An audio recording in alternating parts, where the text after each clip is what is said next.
नमस्कार। आप सभी लोगों का स्वागत है हमारे आज के लाइव सेक्शन में। प्रिय मित्रों, आज के इस वीडियो के माध्यम से हम लोग चर्चा करेंगे सप्तम भाव पर। सप्तम भाव वो भाव है जहां से हम अपने जीवन साथी के बारे में विचार करते हैं। हमारा जीवन साथी कैसा होगा, जीवन का जो पार्टनर है कैसा होगा, लाइफ पार्टनर, बिजनेस पार्टनर आदि इत्यादि की चर्चा सप्तम भाव से ही किया जाता है। सप्तम भाव बहुत ही महत्वपूर्ण भाव है। देखिए, प्रथम, पंचम और नवम ये धर्म का भाव कहा जाता है। द्वितीय, षष्टम और दसम ये अर्थ का भाव है, जहाँ से हम अर्थ की बात करते हैं। तृतीय और चतुर्थ, तृतीय और सप्तम और एकादश काम का भाव माना जाता है। तो जो काम की, भोग की जो चर्चा होती है वो सप्तम भाव से होती है। ये तीनों त्रिकोण है जो कि एक दूसरे के पूरक हैं। तीसरा भाव सप्तम भाव और एकादश स्थान।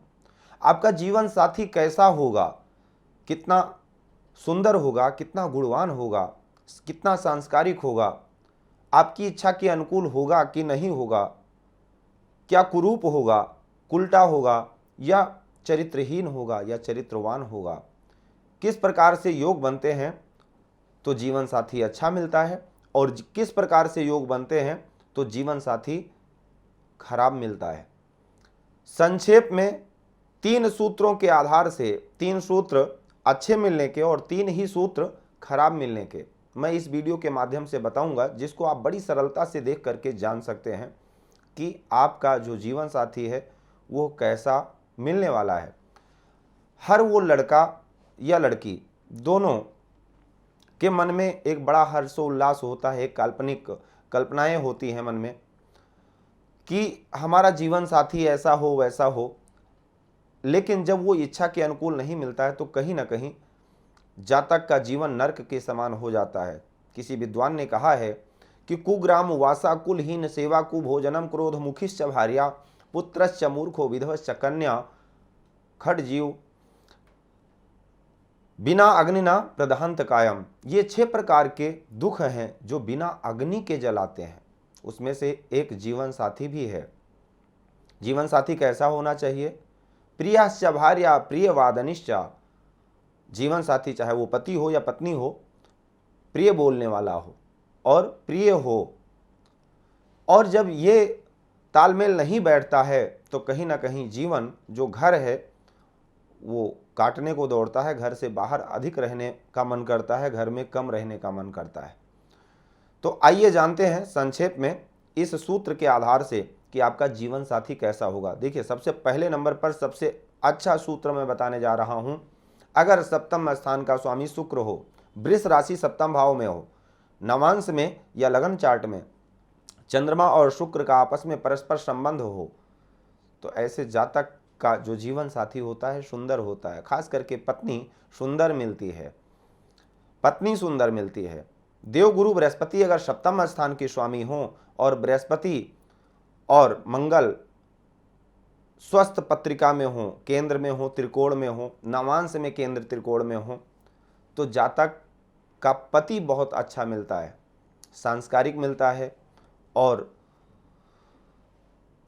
अपने पत्नी का विशेष रूप से ध्यान रखने वाला होता है, विद्वान होता है, हर गुणों से युक्त होता है। अगर देवगुरु बृहस्पति यानी धनु राशि 9 नंबर की राशि 7वें भाव में हो या 12 नंबर की राशि सप्तम भाव में हो, देवगुरु बृहस्पति और मंगल की युक्ति हो, जन्म पत्रिका में, लगन चार्ट में हो या नवांश में, केंद्र जन्म पत्रिका लगन चार्ट के केंद्र में हो या नवांश के केंद्र व त्रिकोण में हो, तो यह एक अच्छा योग माना जाता है। विशेषता तीसरा योग है सप्तम भाव में शुभ ग्रह की राशि हो। यानी शुभ ग्रह कौन कौन से हैं? चंद्रमा, बुध, चंद्रमा की एक राशि यानी कर्क राशि, बुध की 2 राशियां मिथुन और कन्या, शुक्र की 2 राशियां वृष और तुला, बृहस्पति की 2 राशियां मीन और धनु। ये राशि अगर सप्तम भाव में है और जो राशि सप्तम भाव में है इसके स्वामी केंद्र व त्रिकोण में हो, शुभ प्रभाव में हो यानी शुभ ग्रहों से दृष्ट हो या शुभ ग्रहों से युक्त हो, शुभ कर्तरी योग में हो, तो जीवन साथी निश्चित है अच्छा मिलता है। जीवन साथी निश्चित है अच्छा मिलेगा और आपके इच्छा के अनुकूल मिलेगा। लेकिन अगर यही योग जैसे जो राशि सप्तम भाव में है वो नवांश में केंद्र और त्रिकोण में हो, वहां पर अष्टम भाव में या जो राशि आपके सप्तम भाव में लगन चार्ट में है, छठे व द्वादश स्थान में स्थित ना हो, वह नवांश के सप्तम भाव में जो आपके लगन चार्ट में 6, 8 और 12 भाव में राशि है, लगन चार्ट में जो 6, 8 और 12 भाव में जो राशि स्थित है वो नवांश के सप्तम भाव में ना हो।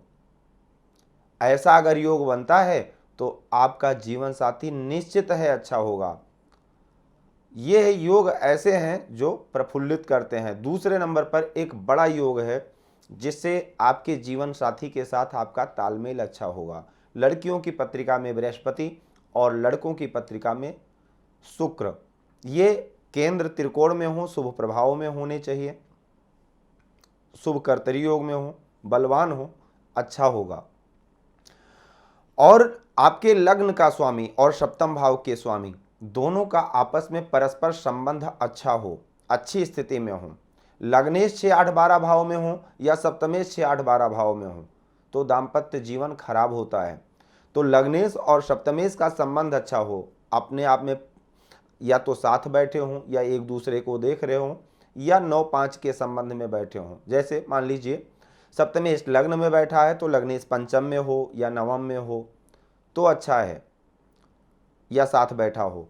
9-5 का संबंध हो लग्नेश और सप्तमेश का, या एक दूसरे से सातवें बैठे हों या दोनों एक साथ बैठे हों तो जीवन साथी के साथ तालमेल अच्छे होते हैं। सप्तम भाव पर अशुभ ग्रहों का अधिक प्रभाव ना हो, एक से अधिक अशुभ ग्रहों का प्रभाव यानी 6, 8, 12 के स्वामी का प्रभाव और जैसे शनि का प्रभाव, राहु केतु का प्रभाव, मंगल का प्रभाव अगर होगा तो जीवन साथी के साथ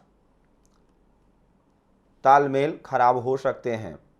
ये कुछ योग हैं जो कि बहुत संक्षेप में मैंने बताया है, जो अच्छे जीवन साथी की तरफ दर्शाते हैं कि आपका जीवन साथी अच्छा होगा। अब कुछ योग मैं बता रहा हूं जो अगर जन्म पत्रिका में बन जाएं तो ऐसे जातक का जीवन साथी अच्छा नहीं होता है। सप्तम भाव में अशुभ राशियां हों, जैसे सप्तम भाव में अशुभ राशियां हों यानी मंगल की राशि, एक नंबर की राशि यानी मेष राशि, और सूर्य की राशि यानी सिंह राशि, शनि की राशि, कुंभ राशि, मकर राशि है तो फिर भी अच्छा है, लेकिन कुंभ राशि, वैसे मकर राशि भी खराब ही मानी जाएगी। वैसे भी अगर देखा जाए तो कर्क और सिंह लग्न के जातकों के लिए, मकर व कुंभ लगन के जातकों के लिए दाम्पत्य जीवन में कहीं ना कहीं कुछ परेशानियां देखने को मिलती हैं। क्यों? क्योंकि लग्नेश सप्तमेश का संबंध अच्छा नहीं है, दोनों आपस में शत्रु हैं। इसलिए तो सप्तम भाव में अशुभ ग्रह की राशि हो, दूसरे नंबर पर सप्तमेश 6, 8, 12 भाव में हो, लग्नेश 6, 8, 12 भाव में हो, सप्तम भाव पर एक से अधिक अशुभ ग्रह प्रभावित कर रहे हों, सप्तम भाव को शनि, राहु, मंगल, केतु आदि अशुभ ग्रह प्रभावित कर रहे हों, ये एक अशुभ योग है। दूसरे नंबर पर अब एक बड़ा योग मैं बताने जा रहा हूं, इसको आप समझने का प्रयास कीजिए। सप्तमेश अशुभ स्थान में हो, पापकर्तरी योग में हो, पापी ग्रहों के साथ हो, लग्नेश अशुभ स्थान में हो, पाप युक्त हो, पाप प्रभाव में हो, पापकर्तरी योग में हो। पापकर्तरी योग कैसे बनता है? जहां पर भी आपका लग्न का या सप्तम का स्वामी बैठा है उसके दूसरे और 12वें भाव में अशुभ ग्रह बैठे हों, पापी ग्रह बैठे हों, क्रूर ग्रह बैठे हों तो वो ग्रह पापकर्तरी योग में माना जाता है। वो अपने भाव से संबंधित, अपने कारकत्वों से संबंधित मिलने वाले फल में भारी कमी करता है। और लग्नेश सप्तमेश का संबंध 6, 8 का हो, 2, 12 का हो। जैसे लग्नेश मान लीजिए छठे भाव में बैठा है और सप्तमेश एकादश स्थान में बैठा हो, इस प्रकार से जब बैठेंगे तो इसको खडाष्टक योग कहा जाता है। ऐसे योग में जीवन साथी के साथ तालमेल अच्छे नहीं होते हैं। लड़की की पत्रिका में गुरु कमज़ोर हों, पीड़ित हों, और लड़के की पत्रिका में अगर शुक्र कमज़ोर होंगे या शुक्र से 7वें स्थान में अशुभ ग्रह हों, लड़की की पत्रिका में गुरु से 7वें स्थान में अशुभ ग्रह हों, तो भी खराब होता है। गुरु विशेष करके पति के लिए और पत्नी के लिए शुक्र को देखना चाहिए। अगर ये दोनों स्वस्थ हैं तो पति व पत्नी अच्छा मिलेगा। अब किस प्रकार से योग बनते हैं, तो जीवन साथी का चरित्र ठीक नहीं होता है। सबसे बड़ी बात यह है कि सप्तम भाव का जो स्वामी है वो लगन चार्ट में या नवांश के लग्न चार्ट में, सप्तम भाव का स्वामी जो है वो लग्न चार्ट में या नवांश में नीच राशि का स्थित हो, अशुभ प्रभाव में हो, एक से अधिक अशुभ ग्रह उसको देख रहे हो, तो निश्चित है ऐसे जातक का जीवन साथी चरित्रहीन होता है।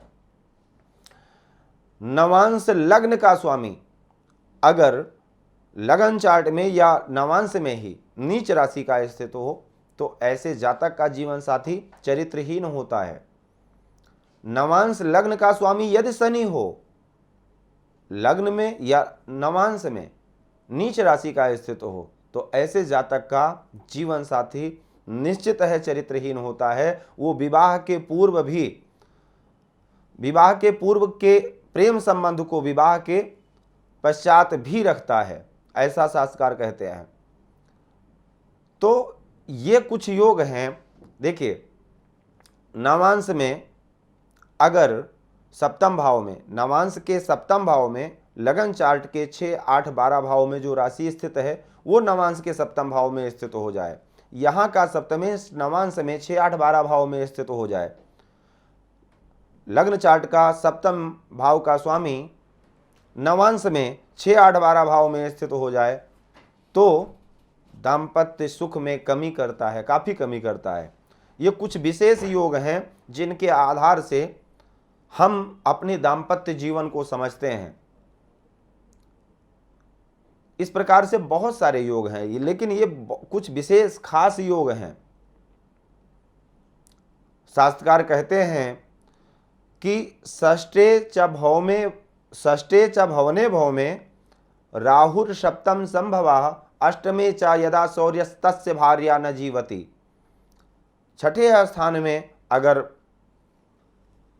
मंगल स्थित हो, सप्तम भाव में राहु हो, अष्टम भाव में शनि हो, तो ऐसा जातक स्त्री हंता माना जाता है। ऐसे जातक की पत्नी ज़्यादा टाइम तक साथ नहीं दे पाती है। इसको एक प्रकार से विधुर योग कहा जाता है। दूसरा योग है शुक्र खलांतर्गतः सखला सिनातुया। कहने का तात्पर्य यह है कि शुक्र अगर पाप कर्तरी योग में हो, पाप प्रभाव में हो, और सप्तम भाव पर अशुभ ग्रहों का प्रभाव हो, शुक्र पाप कर्तरी योग में हो, पाप प्रभाव में हो, पापी ग्रहों के साथ हो, तो ऐसा पुरुष भी स्त्री हंता होता है, यानी स्त्री के सुख में कमी आती है। विधुर योग इसको भी कहते हैं। इस प्रकार से बहुत सारे योग बनते हैं। अब मैंने आपको इस वीडियो के माध्यम से कुछ खास योग हैं, खास तरीका है जो कि जन्म पत्रिका को देखने का या दाम्पत्य जीवन को देखने का बतलाया है। इस प्रकार से बहुत सारे योग हैं जो कि जीवन साथी के बारे में बतलाते हैं, विस्तार से बतलाते हैं। जैसे कि नपुंसक योग भी है, विधवा योग है, विधुर योग है, द्वादश स्थान में सूर्य और राहु की युक्ति हो, अष्टम भाव में राहु और मंगल अष्टमेश पाप प्रभाव में हो, ऐसे जातक, ऐसी जातिका भी वैधव्य को प्राप्त करती है। इस प्रकार से बहुत सारे योग हैं। तो योगों के आधार से ही जन्म पत्रिका को देखा जाता है और योग ही जन्म पत्रिका में जीवन में फल दर्शाते हैं। बहुत सारे जन्म पत्रिका में देखा जाए अगर जनरली देखा जाए तो कोई बहुत अच्छे योग नहीं है, कोई भी ग्रह अच्छी स्थिति में नहीं है, उसके बावजूद भी जातक राजा के समान है। उसमें से एक ऐसा योग बन जाता है जो जातक को, जो सारे योगों को, सारे कुयोगों को भंग कर देता है और अपने योग का प्रभाव देता है, और वो बहुत ही बारीकी से देखा जाता है। जैसे कि बहुत ही सरल योग है, अगर पुरुष जातक की पत्रिका है, पुरुष जातक की पत्रिका आप देख रहे हैं, दिन का जन्म हो, सूर्य विषम राशि में हो, चंद्रमा विषम राशि में हो, तो साम्राज्य योग अपने आप में भाग्यवान योग बन जाता है। इसको भाग्यवान योग कहते हैं, महाभाग्यशाली योग कहते हैं। स्त्री जातक की पत्रिका हो, कोई भी ग्रह कहीं भी बैठे हो, इससे मतलब ही नहीं है। रात्रि का जन्म हो, स्त्री जातक की पत्रिका हो, चंद्रमा सम राशि में हो, सूर्य सम राशि में हो, महाभाग्यशाली योग बन जाता है। सारे योग इसके आगे फेल हो जाएंगे। आपको देखने में लगेगा कि इस पत्रिका में दम ही नहीं है, लेकिन ऐसा जातक अपने आप में श्रेष्ठ धनवान होता है, राजा के समान होता है। तो योगों के आधार से ही जन्म पत्रिका का फलादेश किया जाता है। तो आज के लिए सिर्फ इतना ही। आपका भी कोई विशेष प्रश्न है तो स्क्रीन पर दिए गए नंबर पर आप संपर्क कर सकते हैं, बात कर सकते हैं। आप सभी लोगों का बहुत बहुत धन्यवाद। जय सिया राम।